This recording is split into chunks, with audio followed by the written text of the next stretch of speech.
Hi everyone, welcome to Goodknits. I'm Sherry and this is knitting podcast number 27. If you're brand new here, welcome. I'm happy to have you. And just a tiny bit about me. I'm a Canadian expat, originally from Calgary, Alberta, and I moved to Amsterdam with my husband almost 8 years ago now.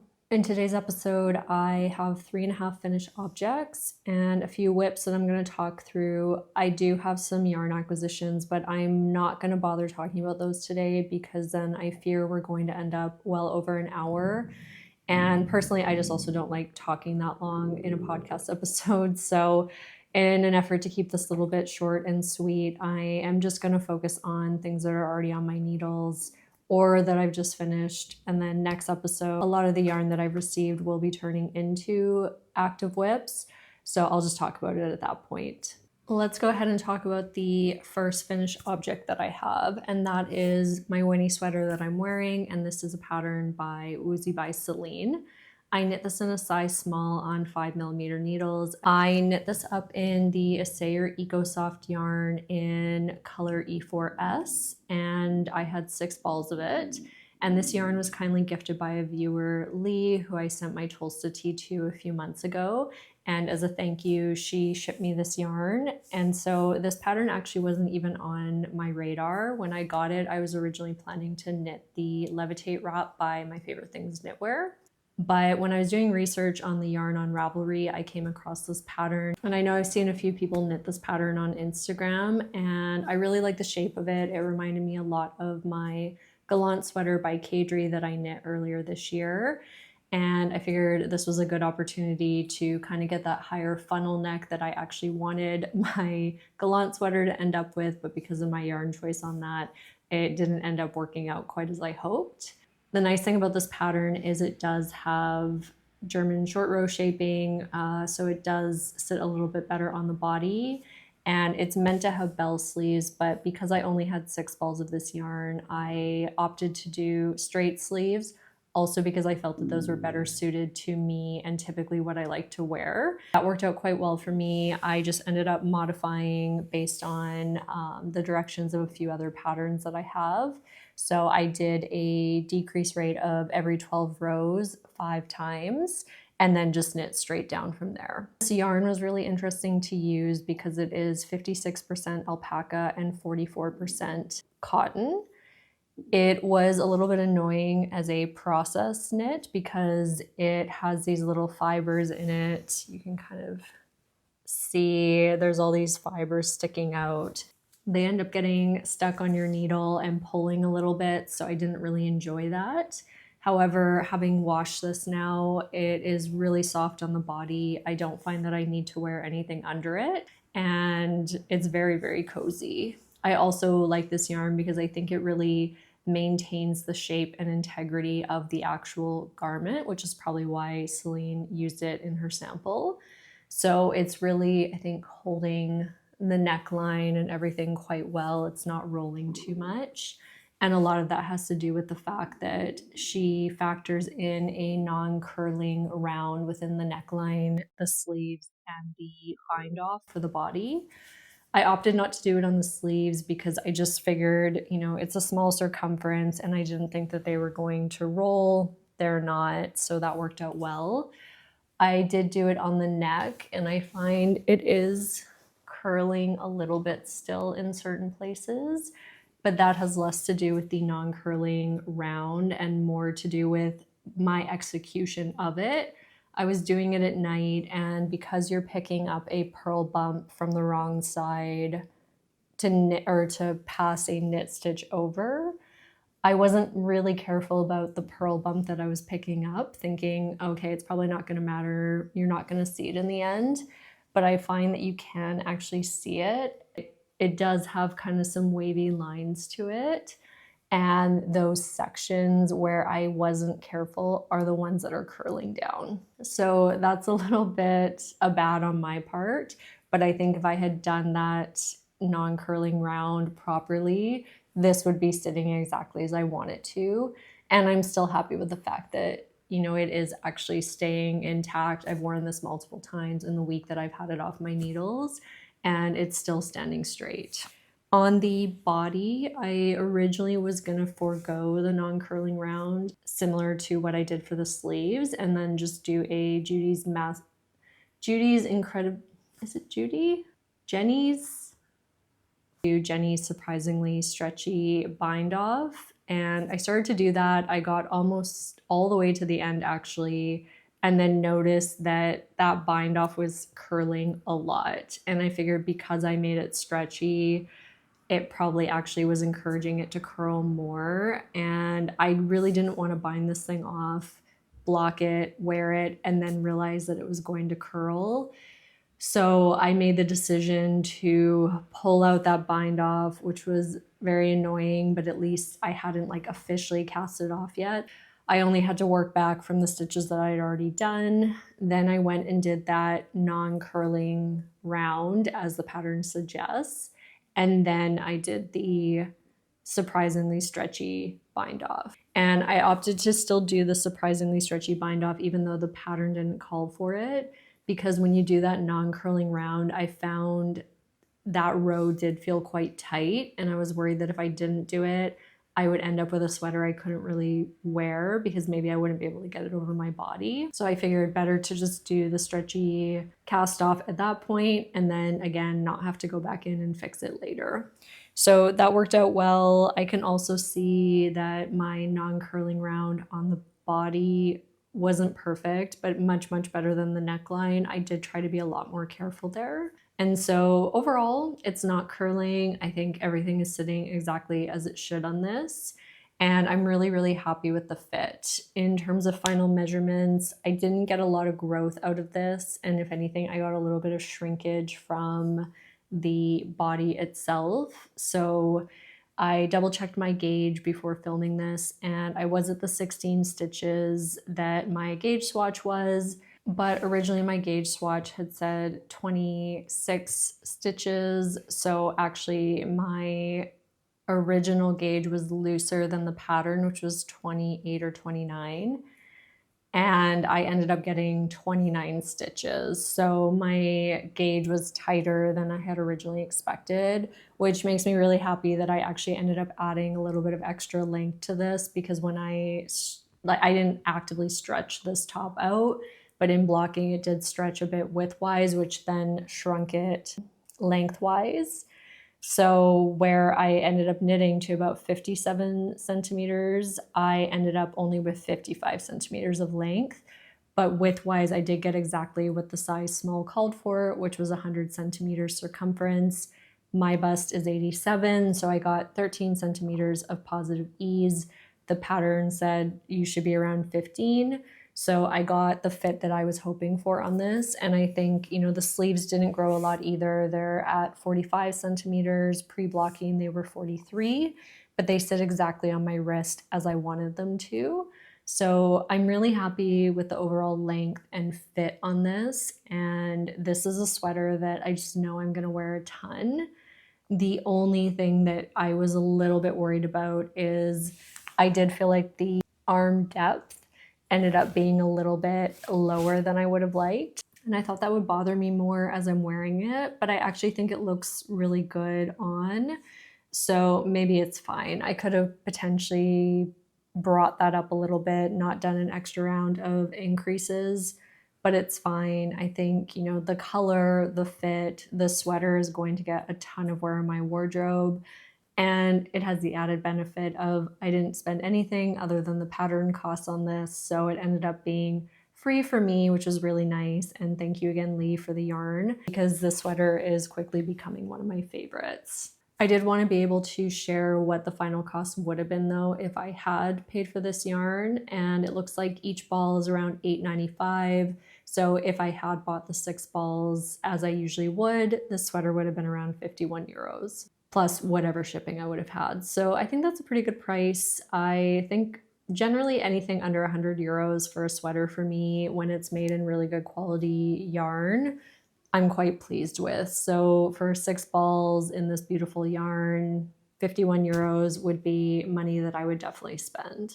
And I actually ended up with a little bit of yarn left over on this project, which surprised me. Based on the fact that I modified the sleeves, I did save a little bit of meterage there. But then I originally knit the body longer than I had planned, so I figured I would probably be playing yarn chicken.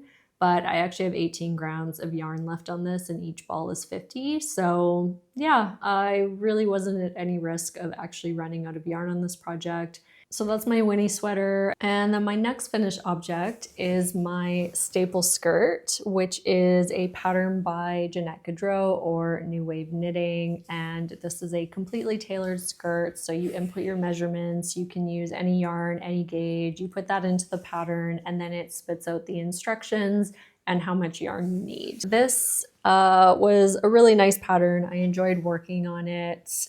I ended up using way less yarn than I had purchased, so I originally bought 5 balls of yarn and then realized from the pattern, oh, I actually think I need 7. Then I bought 7 or like 2 additional balls, only to realize that the weight of my gauge swatch was what was altering the yardage or the meterage that it was suggesting. And so now I have almost 4 whole balls of this yarn left, and I should probably say what the yarn is. This is Retrosaria Rosa Pomar Vovo yarn in the color 07. It's beautiful. It has a little bit like of a rustic, hardy feel, but it's not itchy. And I really wanted to use this yarn because I wanted something that would feel a little bit more structured and sturdy. Since I'll be wearing a skirt, it'll be stretching a bit, I'll be sitting and moving around a lot. So I wanted to make sure it wasn't really soft like in a merino and that it was going to stretch or really wear down over time. So I'm very happy with the color of this. The yarn was an enjoyable experience. I now have a bunch of extra. So if you know what I can do with roughly 4 balls, I think they're 147 meters per ball, so whatever that works out to, I think around 500 meters. Let me know in the comments what you think I should do. I am thinking maybe a Sophie shawl or some sort of shawl pattern. Potentially I have enough yarn. Maybe a hood, I don't know. So I would love to know your suggestions because I don't want that yarn to just sit there doing nothing. I could also maybe pair it with a different yarn for a colored shawl. I found a really nice pattern from Moonstruck Knits. I forget the name, but I'll insert a picture here. And I was thinking maybe I could buy some additional yarn to put those together and do a really nice pattern shawl if I actually feel like I'm gonna start getting into shawls. So this skirt went really smoothly. I didn't necessarily enjoy the process of adding in the elastic band, but that's more just the hand sewing aspect that I didn't enjoy. The actual process of putting the elastic in is quite easy. And then it's just doing some increases for the hips and then some decreases for the thighs, or that could be different based on your measurements. You might be doing increases and decreases differently than me. That was what the pattern called for me. The funny thing on this skirt is I knit it to pattern, but then realized when she said I should have been starting my folded hem rounds, I was still quite a ways off from the 45 centimeters that I wanted to knit this pattern to.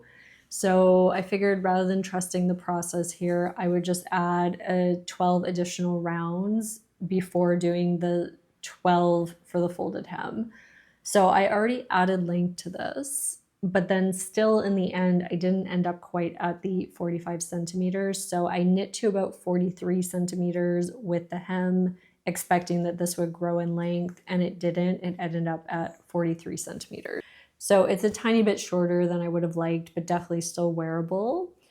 And the really funny thing is I went to measure my gauge on this today before filming this podcast, and my gauge is super off. So my original gauge swatch on this, which I intentionally did not stretch or anything because I wanted it to just stay as dense as possible. My original gauge was 21 by 30. I measured this before the episode and my gauge somehow ended up being 25 by 34. So I have 4 additional stitches in both directions. I have no idea how that happened, except for maybe the fact that I never gauge swatch in the round. I always gauge swatch flat, which truthfully has never really posed much of an issue for me. But I don't know, maybe because of the elastic band, or I don't know, I use the same needles, everything. I have no idea how my gauge ended up being so off. Like 1 or 2 stitches I would understand, but how in the world did I end up with 4 extra stitches? Like, I ended up knitting so tight on this. It's not the end of the world because I had more than enough yarn, and actually then if my gauge had been correct, I would have used even less yarn on this. But that definitely accounts for the fact that the pattern instructions did not align with the actual length that I got. So I think if my gauge had been accurate, I definitely would have ended up knitting exactly to the pattern specifications that were tailored to me. But I'm really glad that I added that extra length because I would have had major issues if I hadn't. The other thing with this skirt is I put it on to wear the other day when my husband and I were going for a lunch date, and I was like, okay, it feels a little bit see-through, but maybe it's not that noticeable. You know, my milady's dress also has been a little bit see-through. Maybe I'm just reading into it. And I was in my bedroom and the light was not great. And my husband walked in. It was literally like, whoa, I can see right through that skirt. Like, you look naked. It was definitely, you know, worse than I even thought it was. I'm really glad that he said something so I didn't go out in it. I did try to put black tights under it. That really didn't help because between your thighs, you can just see right through it. So I've gone ahead and ordered a small black, like tight mini skirt to wear under this. It's a very thin material. I couldn't find like a perfect actual slip, and a lot of the slips were more A-line, and I just need this to hug my body so that it sits in the same way that the skirt does. I just ordered a really cheap one from Zalando here. I think it was like a 2-pack for 20 euros. I am hoping it will arrive in time that I can show the skirt with that underneath it in B-roll. That should help with the transparency. A few people last episode had mentioned maybe sewing a lining into this, but I don't have a sewing machine. I really don't want to hand sew it. And I thought about taking it to the tailor to have them do it. But I don't want to risk taking it to a tailor, having them sew in a lining, and then kind of ruining the knit aspect of this. I'm just worried that it will come back not as the skirt that I wanted it to be. So I think a good medium is putting the little slip underneath, and then let's see how that works. And I also figure I can wear that under my milady's dress in the future as well. So that's something to be mindful of if you're knitting this for yourself. I would say maybe pair this as 2 yarns together so that the fabric doesn't have as much opportunity for light to transfer through it. Or make sure that you do buy something to wear underneath, because I think that's just the nature of knits. There's always going to be transparency, opacity through the skirt, and definitely in that area, you really don't want people to be able to see through your outfit. Then the other part of the skirt is the folded hem, which I talked about a lot last episode. I was trying to figure out the best way to do that so that it wouldn't pucker and it wouldn't flare out. I actually had a really tough time finding good YouTube videos for this. For the most part, the majority of YouTube videos around hems or like folded hems rely on the fact that you are doing it at the beginning and then you have live stitches that you're just attaching together, basically as I did on the waistband here. And then every video that I could find on the folded hem just basically had you counting, okay, once you've done your purl round there, you just fold and then you count up to make sure that you're picking the right purl bump, which seems ridiculous because then there's every chance that you're going to end up on the wrong row. So I ended up following the Cami number 9 instructions from My Favorite Things Knitwear, where she had you add a lifeline at the very start of your hemline stitches. So you thread that in on your first round, you do your stitches down. So I think on this one I did 6 or 7 rows, my purl bump, 6 or 7 rows on the other side, fold up. And then the nice thing is by having that lifeline in, you can see specifically where that row is that you need to attach to. So I just used I think like white or putty yarn from Knitting for Olive that I had. So then it was really easy to tell where that bump was. And then I just picked up that specific row. I knew that I had the exact right one all the way around. And then I left it in until after blocking because I wanted to make sure that when I blocked this, the hem would not start flipping out, because when I finished, it was really flaring out and it just felt tight, and I was concerned that I was going to have to go back and redo it. So I left the lifeline in, blocked it, wore it around the house, and then when I felt confident that this wasn't going to flare out, I went ahead and actually removed it.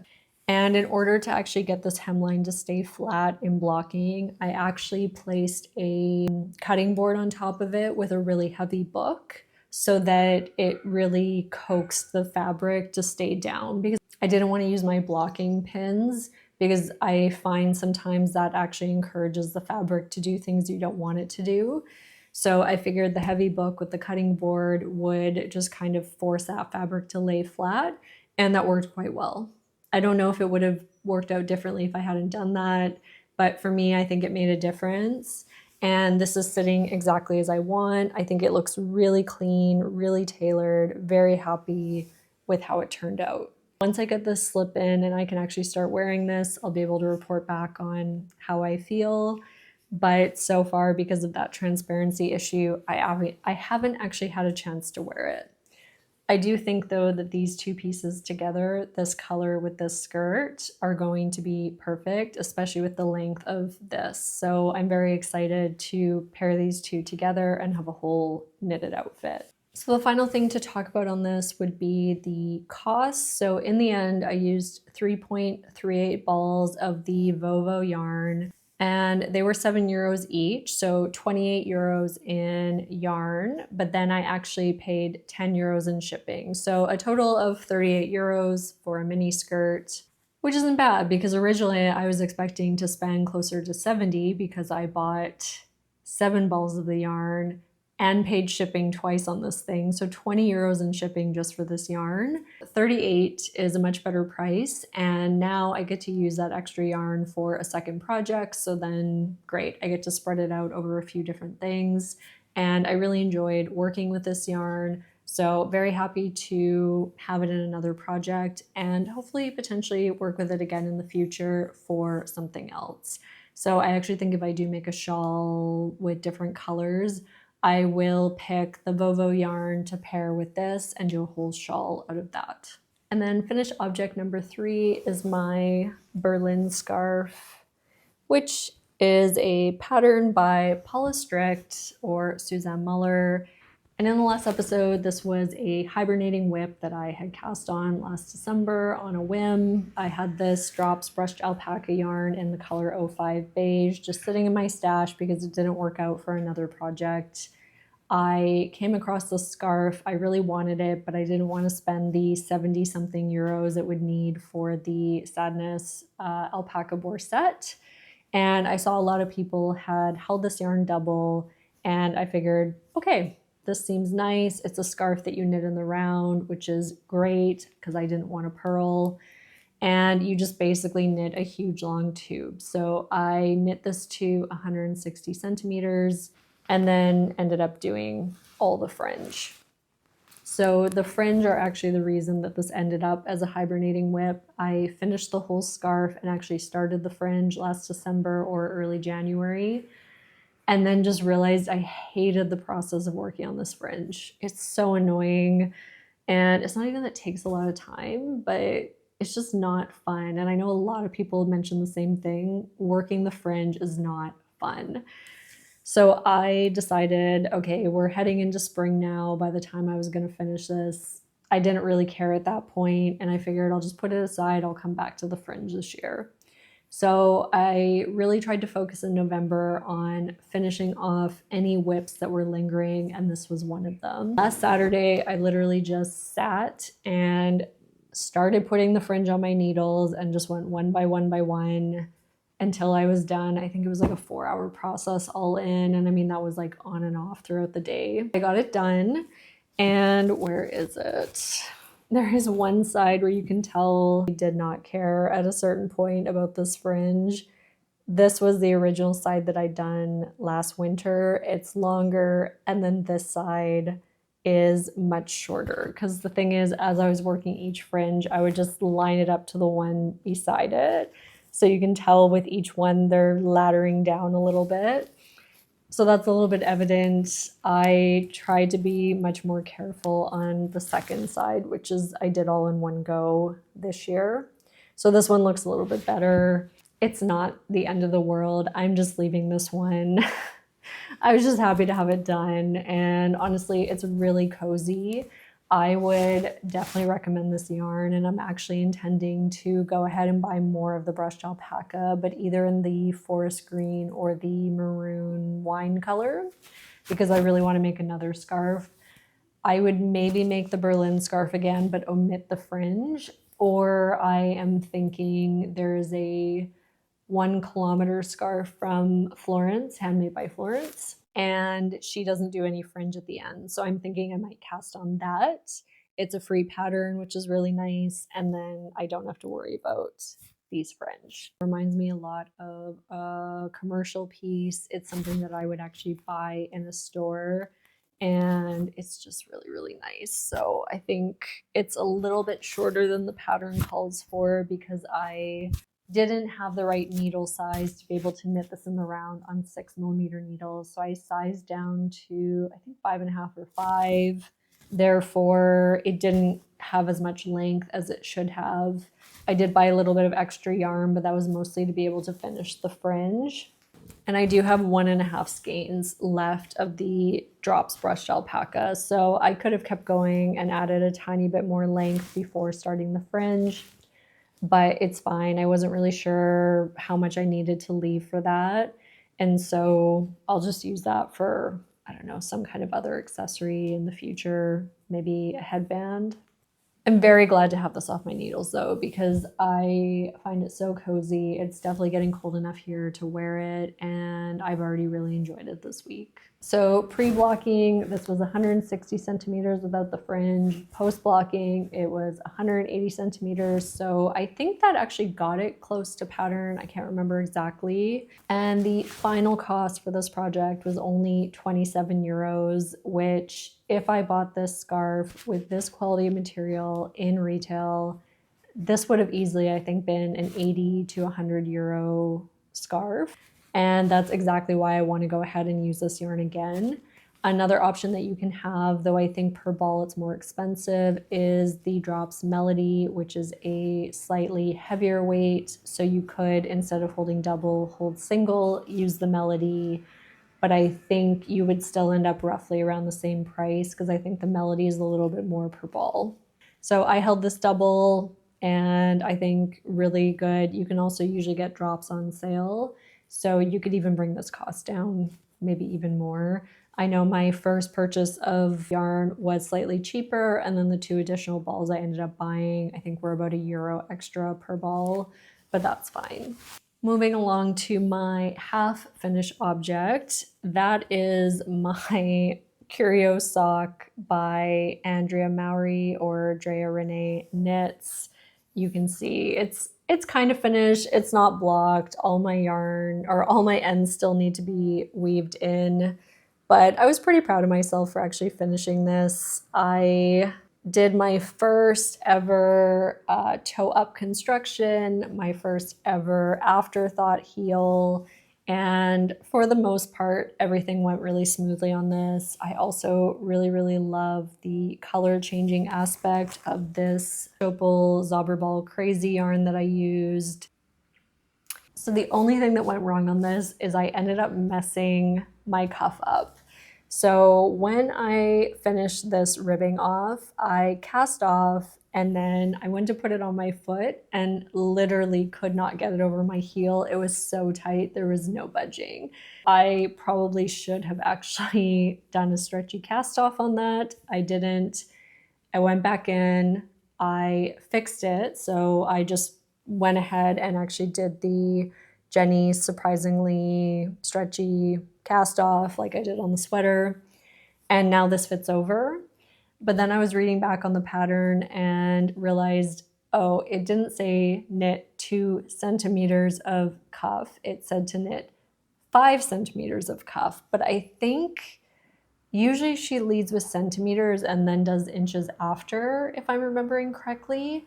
And in the case of the cuff, she listed the inches first and then the centimeters. And so that's why it didn't really trigger in my head to look at the 5 centimeters. And I don't know why I thought that would have been 5 inches, because that wouldn't make any sense. So when I was looking at the pictures, that's when I realized my cuff was too short. I am going to go ahead and just knit the other sock and then make a decision at that point if I want to add the extra length. If I do there, I'll go back in and fix this.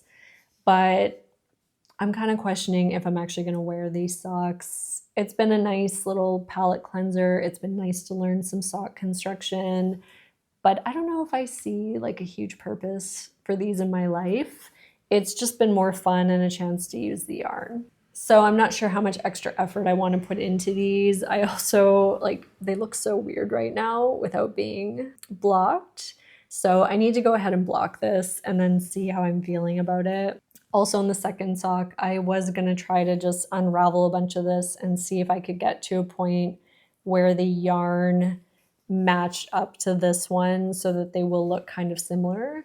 But somebody, I think Nicola, had mentioned could be really hard to find that point on this ball. And so I decided, I just wanted to go ahead and cast on the other one. So I have cast it on already, and I'm just working from wherever the color was at that point, which is kind of this greenish color, and I'm not going to worry about them being matching. I actually had to restart this sock twice because I did all the toe up construction, then realized I had the wrong number of stitches. I have no idea how. So I unraveled, redid it again, and now this is kind of my lowest priority project. If I really feel like I just need something simple and stockinette and small and portable, I will work on this. Maybe I'll bring it to my knitting meetup on Sunday. I'm in no rush to finish these. I felt very satisfied to just have my one sock. It gave me a little boost of confidence to know that I had finished a sock for myself. And that's kind of where it ends right now. So we'll see when this becomes a finished object, but for now, it's just my mindless knitting if and when I need it. So that's my Curio Sock. That's kind of the end of the finished objects. Then getting into whips, I'm gonna keep this really kind of short and sweet today, but I was really enjoying working with the Zauberball Crazy and seeing all the color changing yarn, and it was just so much fun that I decided to go ahead and buy some new Zauberballs. So I picked the True Autumn colorway, or Dark Autumn, I forget exactly what it's called. And it's just all these like beautiful shades of purple and brown and kind of like pinks and peach colors. This is just stunning. I think it suits me perfectly. And I decided to cast on a shawl, which originally I was going to go with the one that I showed last episode that I can never remember the name of. And I decided I actually wanted this shawl to be a slightly more complicated piece that would challenge me a little bit rather than just being kind of color changing stockinette or garter stitch. So I decided to go with a brioche pattern shawl because I figured this would be good practice when and if I end up casting on the Agnet cardigan from Petite Knit like I keep dreaming about. And so I picked the Trigradient Shawl, also by Stephen West, and I have made a tiny bit of progress on this. So I ended up pairing it with this Filcolana Arwetta Dijon color.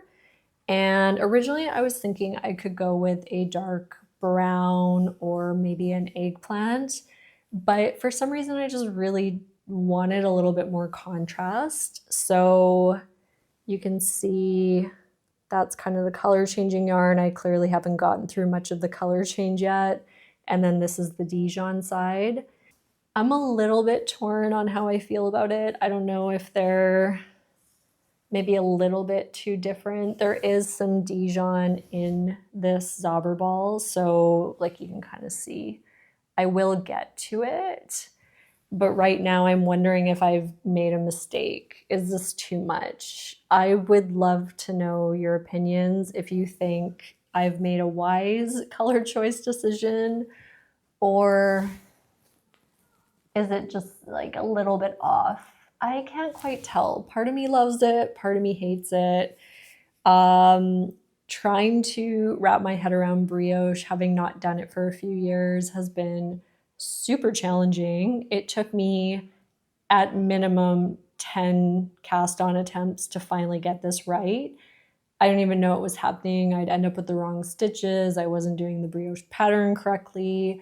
So what I've done now that I've gotten started and I'm making like decent progress, I have decided to add lifelines sort of every 4 or 5 pattern repeats. So I just took it out for filming and I'm going to add in my new one at this point because I'm about halfway through the increase rounds for the first section. So I'm going to add in a new lifeline, and then that way I know, okay, if I mess up again, I can just rip back to that point. Because yeah, brioche knit is like a real mental puzzle. I have to pay such close attention while I'm doing this. And it's not even that brioche is super difficult, but you're just not moving your hands and needles in a way that you're used to, because it's like, okay, sometimes you have to move your yarn in front and then slip it and then do a knit to like do your brioche knit. But then other times you're doing a purl, and it's just very hard to keep track of that. I'm getting used to the pattern repeat, but it's taking me a little while to kind of get into that and not have to look as closely at the pattern on my iPad. So this is just sort of a slow, I'm trying to pick it up every day so that I don't lose the muscle memory of working on it. But I think this is going to be quite a long-term project for me. I'm thankful that it also includes sections of garter stitch. So the next section after these increases, I haven't read it in full, but it's a combination of brioche and garter. And I think also once I get to that, it will tell me a lot how I'm feeling about the colors. So if I don't like it with the garter, then I might rip this out and go ahead and buy a dark brown yarn to pair this with. But part of me likes how bold this is, and so I want to see if it grows on me a little bit more. I do just love this yarn. I mean, I think this would make a beautiful sweater.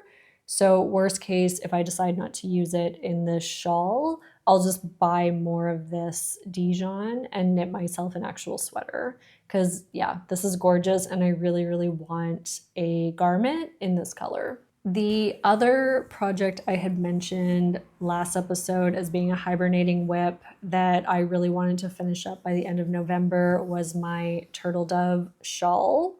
And this is a pattern by Sari Nordland.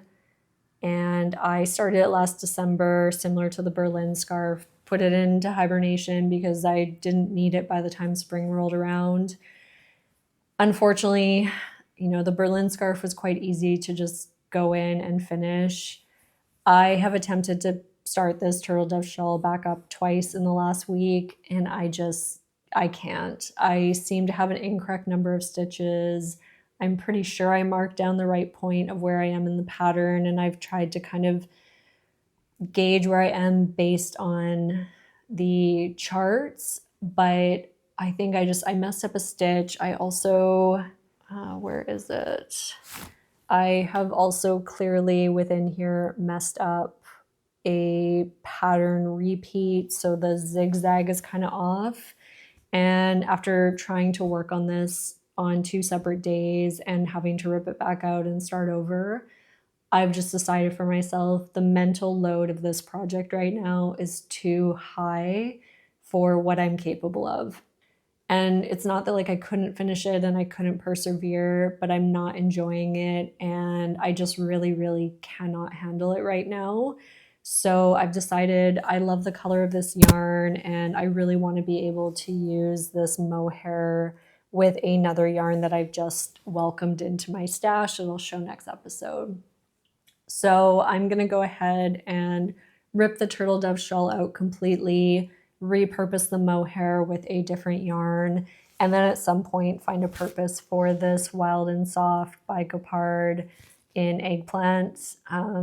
It's also beautiful, but I only have one ball of it, so maybe that will become a headband. I'm not really sure. I figure I'll see how much of the mohair I have left from whatever other project I do, because I have 2 balls of that, and then decide how to use that Wild and Soft. So this made me kind of sad because I was really excited to have this piece and I really enjoyed how versatile, or not versatile, how varying the pattern was. But I think there's also just moments in knitting when you need to accept where you are in that moment. And for me, I just can't do this. And I don't like knowing that this knit is sitting there not being finished when I really, really want this yarn color to be used for something, because it would be the perfect winter accessory. So better that I just frog and reuse that for something else, and then maybe one day I'll come back to the turtle dove shawl. I am thinking I will use the other yarn I have in this mohair for a musselbrow hat, but I'm also considering just maybe switching to a different shawl pattern, but maybe something that has some pattern to it, some texture, but without it being such a high mental load and needing to follow it so precisely to the chart. So if you have any suggestions for patterns that are kind of mini shawls like the turtle dove, but have a little bit of texture and could make do with 1 or 2 balls of fingering and mohair, so you know, the 250 meters per ball kind of thing, let me know, because maybe I will still do a shawl, but just an easier shawl. So that was disappointing, but that's okay, because then I've had so much other yarn arriving in the last week. Like, I have so much to cast on and so much other stuff that I'm excited about that there's no point in wasting time on something that I know is not going as I need it to. So that brings me to the final whip that I have on my needles, and this project is just really flying by. I started it a few days ago and it is moving very, very quickly. So I think I showed this last episode. This was my swatch for sweater number 11, Light, by My Favorite Things Knitwear. Now, I was planning to just cast this on with a single strand of yarn of the Gopard Pure Lana in the color Oat, and I wasn't going to hold this with any mohair. But then as I started to look at this swatch, I felt like the color was missing something. It needed a little bit of texture, and I also felt like it needed something to add some density to the fabric. And so I actually had a little bit of a sleepless night. I kind of kept turning this over in my head and thinking, I do think I need some mohair, and I shouldn't cast it on until I've really decided. So the next morning I woke up and said, I definitely need a mohair. I've decided on it, and I went ahead and bought the Knitting for Olive soft silk mohair in the color Oatmeal. And I am so unbelievably happy that I did, because it's adding exactly the amount of texture and color that I wanted it to.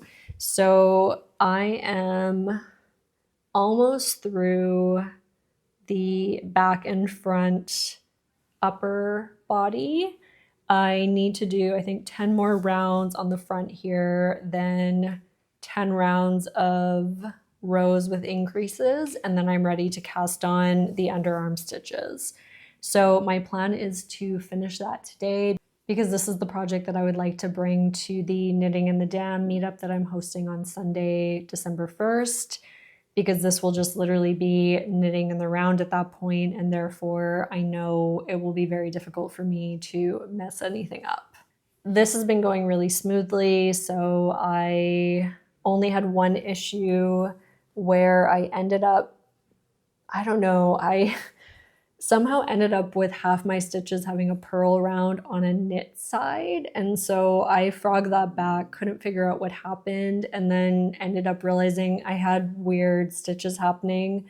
So I ripped out the front section last night and redid it, and now I'm kind of back to where I was. My plan with this is I am going to finish wherever this current ball of yarn gets me, and then I want to cast on the neckline, because with this I don't really want to do the really tall folded turtleneck style. I saw a pattern by the Knitting Project or a Knitting Project on Instagram that I've saved a few times, where she just does a 1x1 rib folded collar, and I really like the look of that. Also, she doesn't do the twisted rib on the bottom and sleeve, she just does a normal rib. I think I'm going to do the same.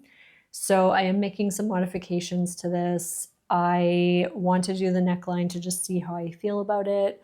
If I don't like it, I will maybe do a like mock neck rather than the full folded. I'll follow it more to sweater number 9 light. But overall, I'm not too worried. I just want to see how the neckline is going to come together and how that kind of adjusts the overall fit of this before getting too far in this project. And I think in general, it's a rule that I'm going to follow in the future, is trying to do the neckline much earlier in a project, because then I think I don't get all the way to the end and then have the hassle of trying to adjust this neckline. I think being able to do it earlier, fuss with it a little bit then, and also just see how this will actually come together and fit, will make me more excited about the overall process. So I'm very happy with the decisions that I made on this. I'm glad that I trusted my gut and said, okay, don't cast on with just a single strand of yarn. You probably won't be happy with it. Let's go ahead and make sure that even though it will be more expensive, it will be a piece that you actually enjoy. And so, yeah, I think this yarn combo is just really making me happy. And I am still on gauge, even with the addition of mohair. I ended up steam blocking this back section, and you can kind of see where I think the line is. So the stitches really opened up with that steam block, and the gauge is perfect. So that is my sweater number 9 light, or my sweater number 11 light. And I think by next episode, you're going to see a ton of progress on this, because this has been exactly the kind of knit that I need right now. It's just very mindless. It's quite easy. And there's just something really comforting and like quick about a drop shoulder sweater. Like, you knit that back piece and then you do your front shoulders, you come around the front, and it just always feels like it moves really fast, compared to a raglan where it just feels like you're doing those increases forever and ever, especially if you're on small needles. So I'm knitting this in a size small on 4mm needles. Yeah, sweater number 11 light, very happy. So like I said, I'm not going to get into yarn acquisitions today. I will have a ton to share next episode. And so I'm going to go ahead and wrap that up here. And I am basically ready now to have entirely new projects on my needles. I really don't have anything lingering from the past. That Curio Sock, I guess, kind of, but that also is still fairly new. And so we are finishing up fall with a clean slate, and that is really exciting. And I am really looking forward to all the projects that I have planned. So stay tuned for that. If you are interested, I would love if you would stick around. So make sure that you subscribe and turn on bell notifications. Don't forget to like and comment on this video. I would love to know in the comments what you're working on in the final push of fall knitting, what's on your needles, and what is exciting you the most. I can't wait to share my updates in the next episode, and I will see you then. Bye.